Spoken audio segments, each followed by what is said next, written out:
Okay, Jay, where are you? Okay.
Trey, can you hear me?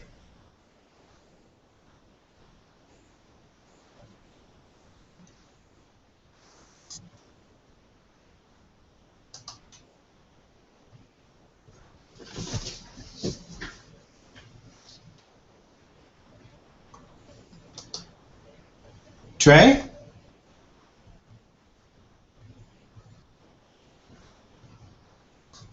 Okay. Picture.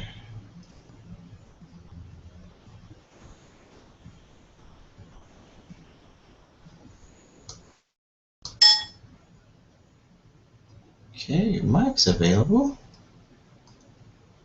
Shouldn't be anything wrong. Nothing in the chat window. All right, what's going wrong? Let's see.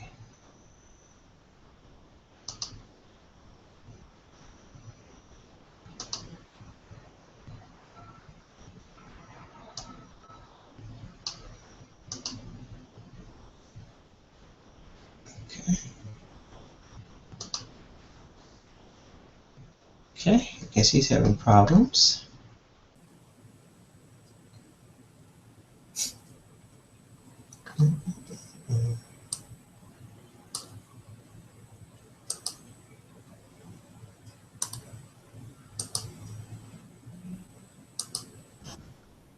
Hello. Hello. Hey man, sorry about that. Somebody had unplugged my camera. I didn't realize it when I plugged it in. I guess I had to leave and come back in. So sorry about that. Oh, no problem at all. No problem at all. Let's see. Let's try to get this right. Now, how do you want me to refer to you? Should I call you MyContext or? MyContext is fine. Okay. Okay. I can be, well, that's kind of screwed up at the bottom. Let's see if I can fix that. I'll just get rid of it. Okay. We met on in this topic, we met on Ramesses' video. And I'm assuming that there was something about what he presented that didn't strike you as appropriate. So exactly what did he say that didn't really mesh well? I'm sorry, whose video did you say? Remember where you were commenting? We had a small exchange. God, what's the guy's name? I've had a long exchange. Run Gabba guy run? No, that was the last guy. It was another guy. Oh, I don't know. I don't know. Well, first of all, let me say it's nice. It's nice to meet you. I don't. Any interaction we have has been very minimal, and I really don't know anything about you. So anyway. I'm glad to meet you, but I'm really quite ignorant. I'm always making invitations, and whenever I get somebody agrees to do something with me, oftentimes I forget even what the context was. So I apologize for that. No problem. Actually, I'll go ahead and pull up his video as a kind of a reminder of it. 1 second. I think I can do that. Boom, boom, boom. Okay, let's see if I can get this right.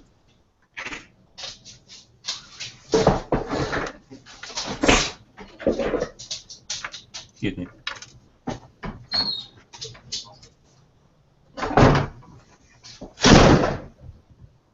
You know about Ozzy?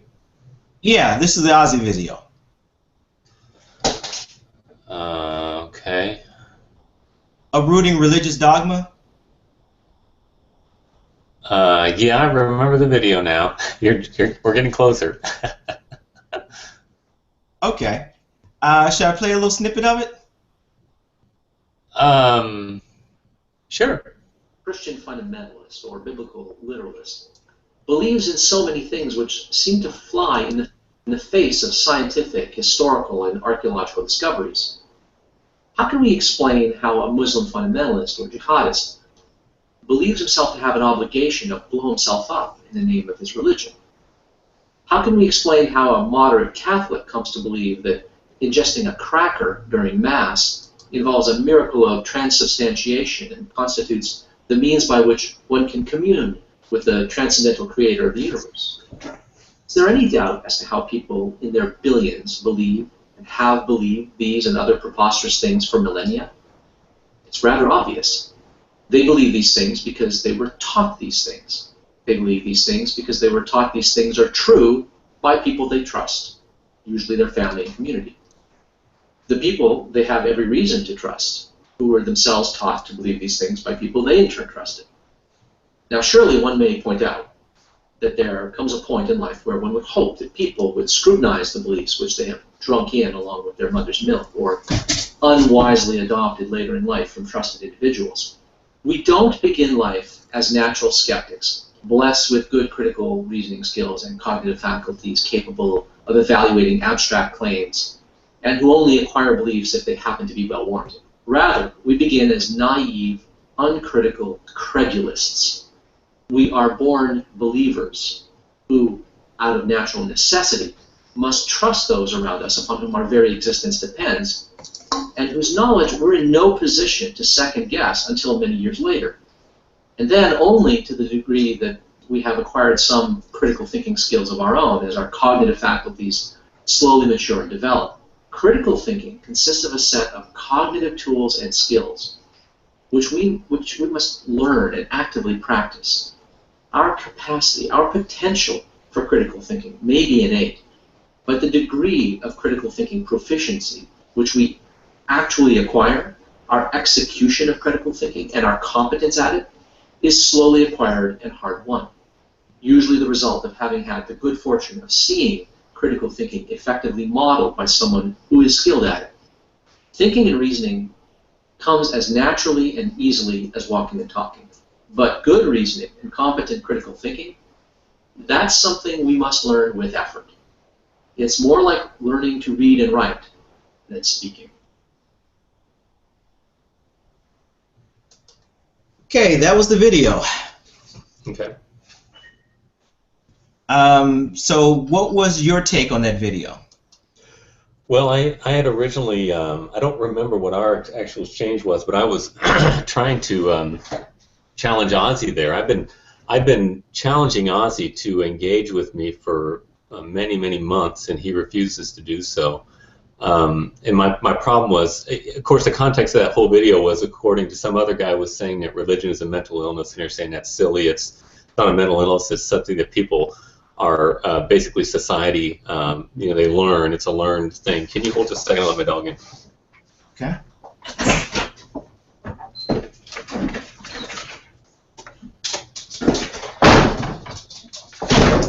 Sorry, it's a learned thing. It's not something that's a mental illness. It's just something people do that's rather stupid and irrational. And so Ozzy is basically giving an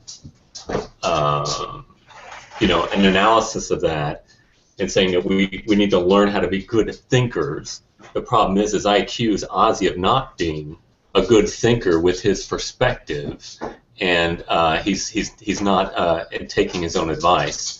And I don't remember what our exchange was on that. Let's go with that for a second. In what way is he not doing that? Okay, well, what he's doing is, my main argument is that since contingent existence is, which is me as an inquirer, I was born. And therefore, the logical corollary to that is that something, somewhere, somehow, with the attribute of self-existence must exist, because something cannot be and not be at the same time in the same relationship. In other words, I couldn't create myself before I existed. And so Ozzy has the burden of proof. Every skeptic has the burden of proof to justify their own existence, or the existence of contingent existence, without violating the law of non-contradiction, which is saying that something is and not is at the same time in the same relationship. Actually, what is being claimed? I'm sorry? Exactly what is the claim? I'm not hearing anything to defend. What is the claim that is to be defended or addressed? That the inquirer exists, that you exist. Do you exist? I exist. Based upon how we define the concept. Is there any doubt in your mind that I exist? Well, I cannot make a dogmatic claim about you existing. I can make a dogmatic claim about me existing, because if I don't exist, there's nobody asking a question. So the very fact that I'm asking a question proves that I myself, as an inquirer, exist. But so I'm asking you, as an inquirer, to affirm whether you exist or not from your perspective. And of course you do, because you're the one making the comment. Exactly. So the question is, are you a solipsist, or? Doesn't matter if I'm a solipsist or not. As long as the solipsist exists, he knows that he is contingent. He is dependent for his existence. I'm speaking of with respect to other things that we consider to be in some fashion. No, I'm not a solipsist, but I'm saying for my argument, it doesn't really matter if you are a solipsist or not. Okay, so exactly what is it what's in contention? That contingent existence or dependent existence cannot create itself before it exists. We understand that we are contingent, so I don't see that as a issue. Where is the issue? Does contingent existence create itself before it exists? I would say no, because it is a product of prior event. Right, and that prior event, what is it dependent on? At a certain point, we don't know because we don't have a reference point by which to make a claim. Sure we do. We know the law of non-contradiction says something cannot create itself before it exists. Therefore, we know that self-existence exists. Except we don't know whether there was a state wherein there was a, quote, nothing. So at this moment, all we have are things, and the relationship of those things is what we get to work with at this moment. Okay, well, we do know that there was not a state of nothing, because if there were a state of nothing, then what would there be today? I'll go with that, in which case the idea of there ever having been a nothing and we have just a set of causes would seem to be acceptable in some fashion. Well, it's not acceptable because the causes you're positing are really effects because they happen. I'm still waiting for a claim that would be in contention. Okay, well, I don't know what else to tell you. If something happens, if something has the attribute of becoming, there must be something also that has the full attribute of being that doesn't change. And at the moment, we could say matter is that state of things that doesn't, quote, change. It's always here, interacting in some fashion. No, because then what you're doing is you're violating the law of identity. You're saying that which changes is that which does not change, which is not true. Actually, we are looking at, if we take a look at matter, take a look at whatever piece of matter, break it down to whatever minimal component. Would you say whatever that minimal component is changing? Well, if you're going to call that minimal component self-existence, then you have to make a distinction between that and that which happens, which would say no. What do you mean self-existent? Self-existent means that which is not subject to change. It's existent in and of itself. It's not dependent. And what thing do we know of that's self-existent? That which created you. What created me? Something with the attribute of self-existence. You're making a claim, and I'm looking for references that show that to be. At the moment, you're saying something. You're making a claim of something without giving any details to how we can know that any particular something. I just told you that. Hold on. Based on what we observe, are we not a product of matter? We are a product, and we are made of matter. So in our near base of looking at our lineage of linkages, we are a product of a material world based upon what we observe. Uh-huh. And beyond that, what else do we get to claim? That we're not self-existent if we want to be rationally coherent. And exactly, we've already acknowledged that we're not self-existent. Okay. Then the logical extrapolation is if we're going to be rationally coherent and say the law of non-contradiction holds that something, somewhere, somehow must have made us with the attribute of self-existence. How do you come to that statement? I just explained it to you. No, actually, a statement, but you did not present the linkages. And I'll go one step further. I'm going to go one step further. The logical claims, whatever logical claim that one would care to use, is dependent upon the things that one is using. So if I was to use logic in, let's say, on the world of Superman, I could say that kryptonite will kill Superman within that, quote, world of being. I cannot say that, but if I look at the real world, there is no kryptonite. So whatever, quote, logical statement that we're going to make is itself predicated on something in terms of what we're referencing. So if we're referencing reality, there's a whole bunch of things that go with that we observe. In which case, we don't just get to say because of law of non-contradiction, because it makes no sense without context. So I'm asking for the context by which such can be considered reasonable.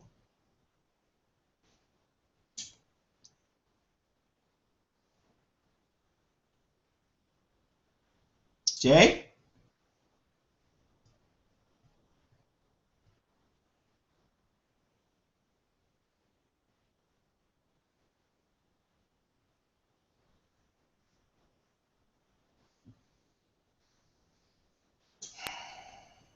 I think maybe you should cut off your video or something.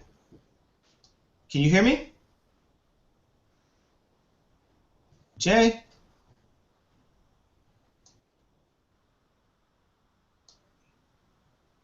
Can you hear me? You're cutting in and out, context. I'm cutting in and out. Yeah, but you're cutting in and out. Okay, let me try this. 1 second. Maybe if you turn your camera off. Oh, maybe that'll help. How am I now? I think that's better. How am I now? That might be even better if your computer's having trouble. Is that better? Keep talking. It was kind of cutting out. Is that better? Better? Hello? Is that better? Better? No, it's not really. No, it's still cutting out. 1 second. Let's see. Video. Oh, now it seems okay now. I'm okay now? Yeah, I think so. I think you're fine now. Okay. Did you hear what I was saying regarding logic being contingent upon what you're using? No, could you go over? No problem. Yeah, could you go over that again? Almost all of it cut out. I made a reference to Superman and kryptonite. And in the context of logic with regard to the story of Superman, kryptonite will kill Superman. But whenever we use logic in whatever theater, it's about the interlinkages that we observe or understand within that particular arena. So within reality, we observe matter interacting in a particular way, in which case our logical claims about reality are about the interlinkages of what we're observing. And we don't get to make statements that are disconnected from that because we don't have a basis to make any statements that are disconnected from that. So when you start talking about logic as if it is a thing unto itself, it is only a tool. It's not a thing unto itself that can make a claim independent of something that we're working with. It's always interconnected to something.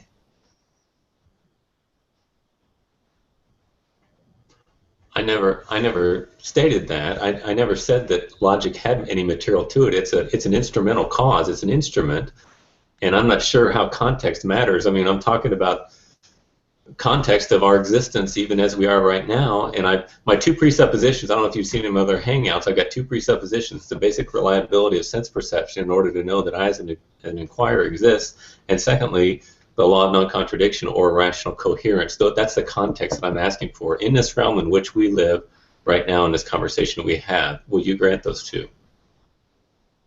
Explain what do you mean by non-contradiction with regard to our existence? Well, I'm saying this realm in which we are living right now, in which we experience our very conversation, what we're saying right now, we're relying upon the laws of logic in order to make our propositional statements to each other. Come in. The proposition is the law. The rules that guard that are not. They don't have any material. There's no content to them. But my propositions are tested by the law of non-contradiction for validity, including the very statement I'm making right now and the statements you're making with me. We're relying on it in order to be able to interact. You know what? Can you hold just a second? Somebody's at the door, and it's very cold outside. Can you hold just a sec? No problem.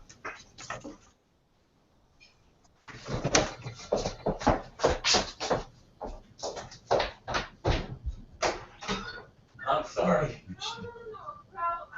My phone battery died and everything, so sorry I didn't give you a heads up. But I thought we'd drop off the stuff so we didn't have so much things to slow over. Okay. Thank you so much. Yeah. Yeah, I put the snow pants. Just in case it snows, I put the snow pants in. Okay. And then here's a little gift card. You're welcome. Okay, we'll see you tomorrow. Thank Okay, you. bye. That was Luke, buddy.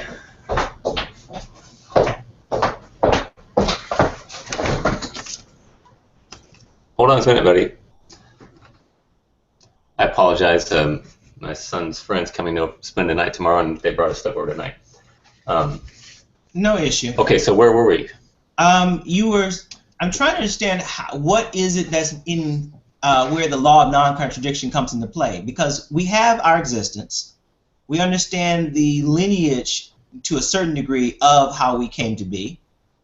So what is the point of contradiction that is of issue? I'm not seeing a linkage at the moment. Okay. If you happened, did you exist before you existed in order to make yourself? No, because I'm a product of prior causes to the extent that I understand it. Well, they have causal relationship in that one thing we think, one thing caused another. But if that thing happens, in its basic root nature, it is also an effect, is it not? What is an effect? Something that happens. It's the result of a cause. That's what it means by definition, and it's something that happens. The event, my birth, was a product of prior causes. So Right. that thing was an event. My birth was an event, which had causes. Right. I had nothing to do, with that product at that moment in time. Right. But did that which caused you happen itself? That which caused me. Uh-huh. So you're speaking of the existence of my parents. They were instrumental in your coming into existence, and were they themselves self-existent?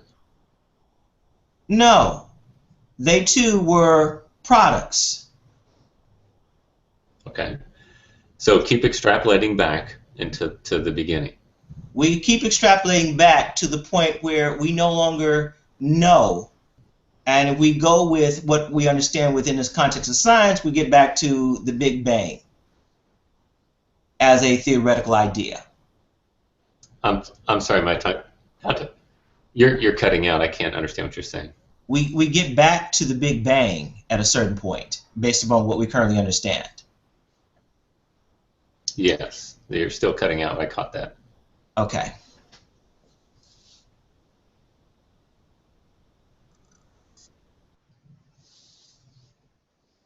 Did you freeze?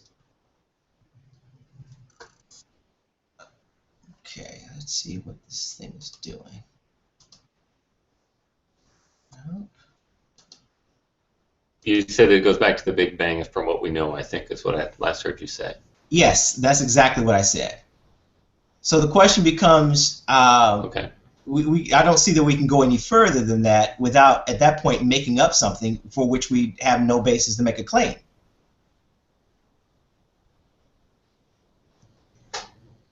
I'm sorry, can't go further than that. What was the rest of that? Without having some means by which to make a further claim. Well, sure we can. We know that the Big Bang didn't create itself before it existed, right? And we can assume certain causes prior to that. But at that point, we're assuming causes. We don't really actually have one that we can actually claim. And hold on for 1 second. I'm about to make a switch. This may cause a momentary interruption. Actually logicking it. 1 second. Sure. Okay. All right. Okay, how do I sound now? How did that sound? Any change? So far, so good. I think it's better. Okay.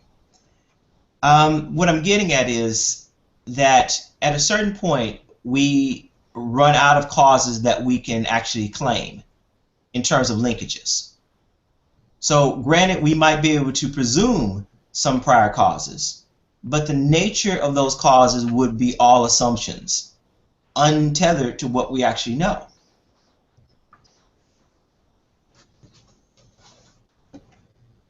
Your special pleading.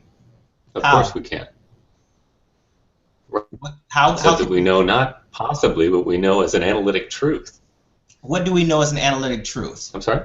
What analytic truth beyond something as a possibility can we claim? I'm not speaking of anything impossible. I'm speaking of analytic necessity in rational deduction, which is one half of the scientific method. If I go with the idea that something as an absolute, it had to be something, it doesn't get me to any detail about the something. That would not be a supposition. Context. I'm sorry. You're cutting out. I can't hardly hear you. Okay, I don't know. I'm going to try refreshing my screen. Give me a second.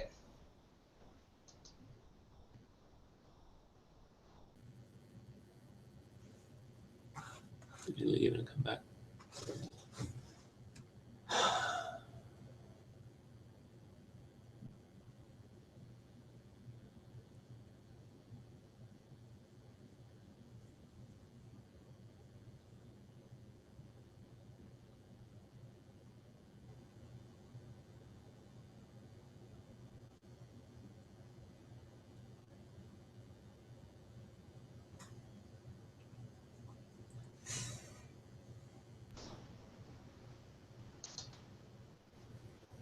How's that? Any better?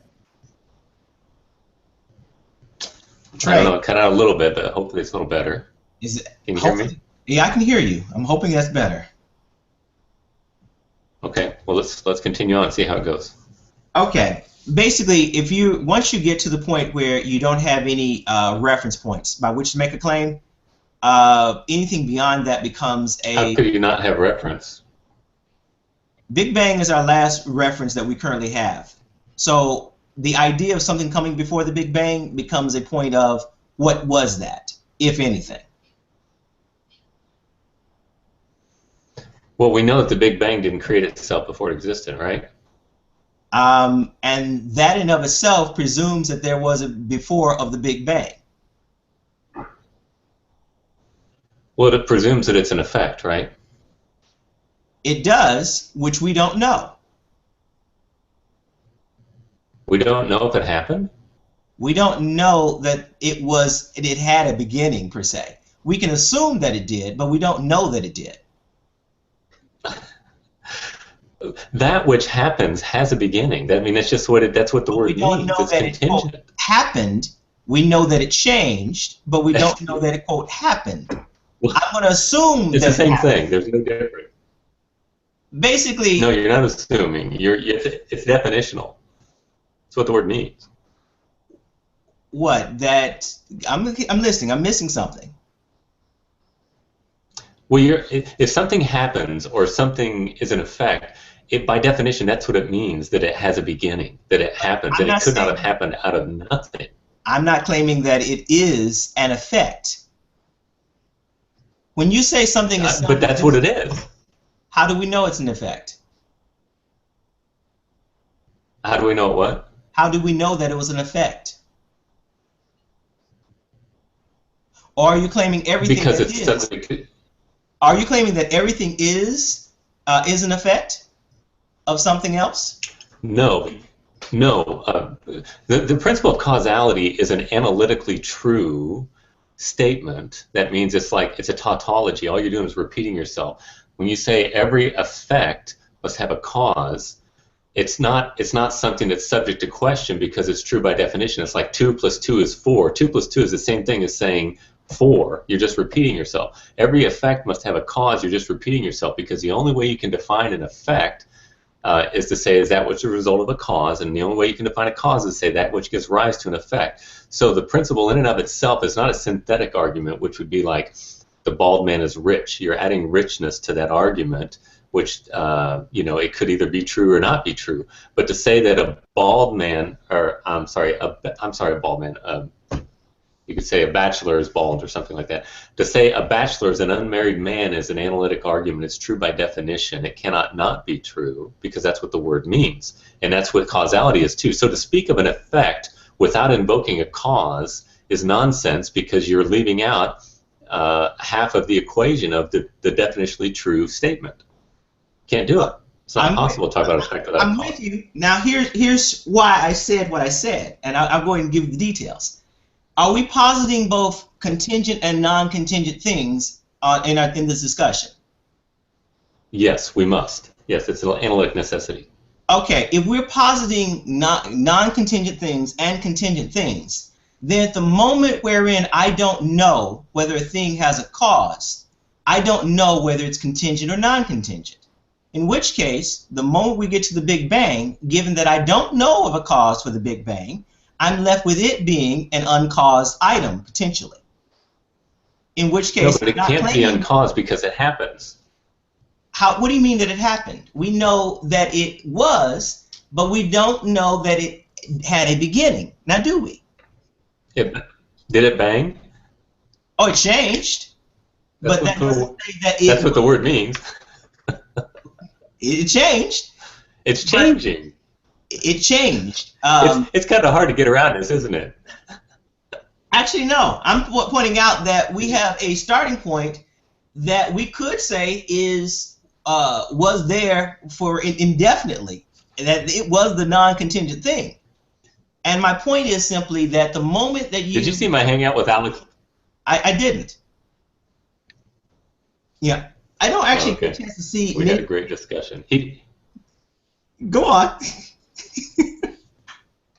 Oh, I had a great conversation with Alex about 6 or 8 months ago, and he deleted it, and so I kind of chastised him and chided him, and so we just had another one a few days ago, and he's really fun to talk with. But on our first conversation, we were having a conversation like this, and he was cracking me up because he was bending over backwards trying to get away with it, and he couldn't do it, you know. Well, that's why Ozzy won't. I'm convinced Ozzy will not talk to me because he knows he can't get away from it. It's not a get away. Is this being recorded? Yeah, it's being recorded. And yeah, I'll keep it around. I'm one of those people that, you know, I think that it's useful for somebody somewhere, so I just kind of leave it around in hopes it's beneficial in some fashion. But the moment you are positing two different states of things, the moment you don't have a way to make a determination about what the state of a thing is, then you are allowed to leave it in limbo as to what it is, because you don't really have a basis to claim what it is. Well, that's true, but we do know that things happen, and so things that happen do not happen themselves before they exist. It's really simple. Well, here's the point that you seem to be missing. You're defining the Big Bang as an effect, are you not? What does the word bang mean? Bang means that, in this case, it's speaking to it changing, the expansion from the singularity. Okay, so by definition it happens, right? By definition it changed. By definition it was. It happens. It had a particular state. Now the nature of whether it had a prior or not is what is on the table at this moment. Well, you're violating the law of identity again. You're saying that which happens does not happen. It's got to have a distinction in being. Are you saying that a thing could not, given that we're going with this non-contingent versus contingent thing, are you saying that a contingent thing cannot change, a non-contingent thing cannot change? Well, if it can, then it's contingent by definition. If it can then I'll go ahead and ask one other thing. How can something do anything if it can't change? Well, I'm not saying it cannot affect anything, because the thing you're saying right now is that which is self-existent cannot be volitional, yet we know that volition must exist because we are. No, we don't know that by that. We don't know that we exist? We don't know about the volitional issue. You added a concept. The moment you added volition, that is a concept of higher order thinking, the cognitive capacity. And we don't know that cognition was ever required. That's a higher level concept. That's a developmental thing.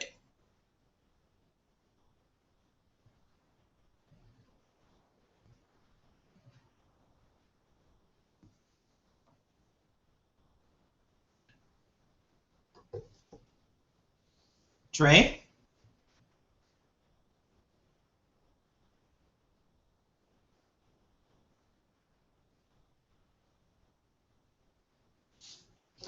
Okay, is it my connection?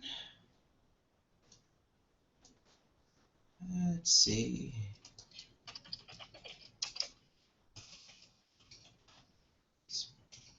Yes. Let's see.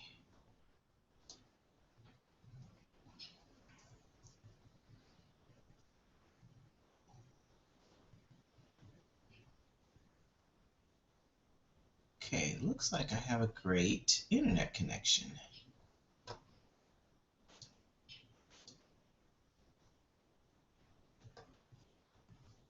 All right.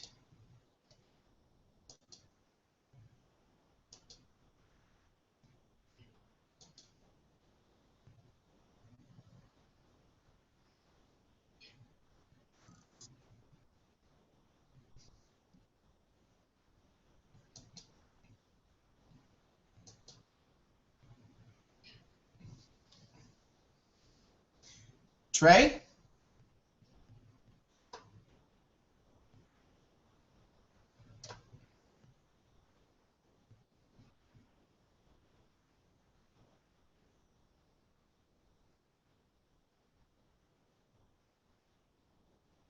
Trey? Okay, let's see.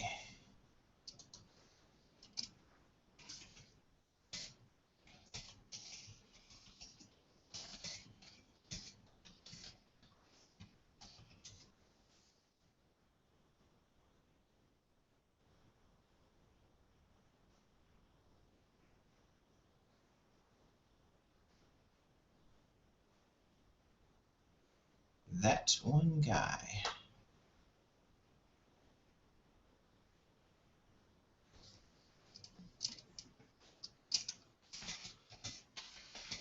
You having issues? Or is it me?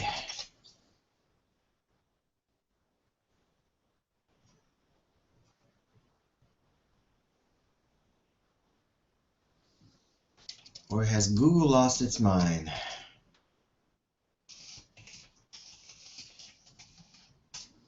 Okay.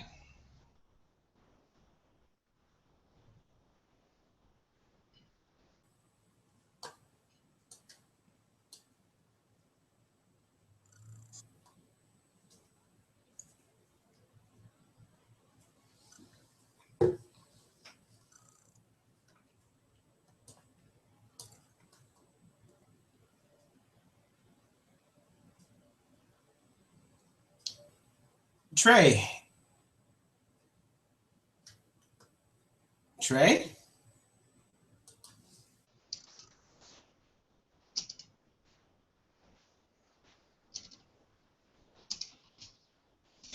Are you talking? Are you talking?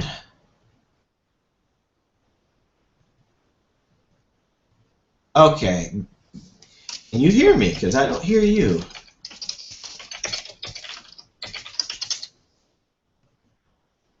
Because I'm listening for something. I see it registering me. The mic is going, well, the mic indicator is going up. Okay. I see your face. I don't hear you. Let me check one other little item. Let's see. Let's see. All right, checking the live broadcast. I should be getting feedback. I'm listening for something. I see it registered me. Mic is going, well, the mic indicator is going up. Okay. See your face. I don't hear you.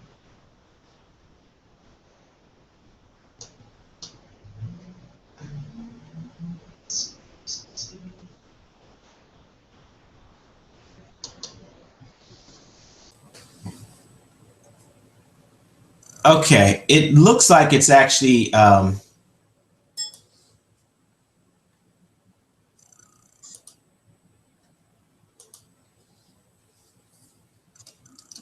it is live.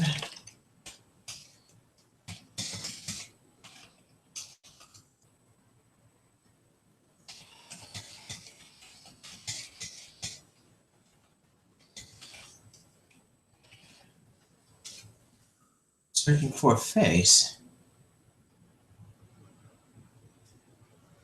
Okay.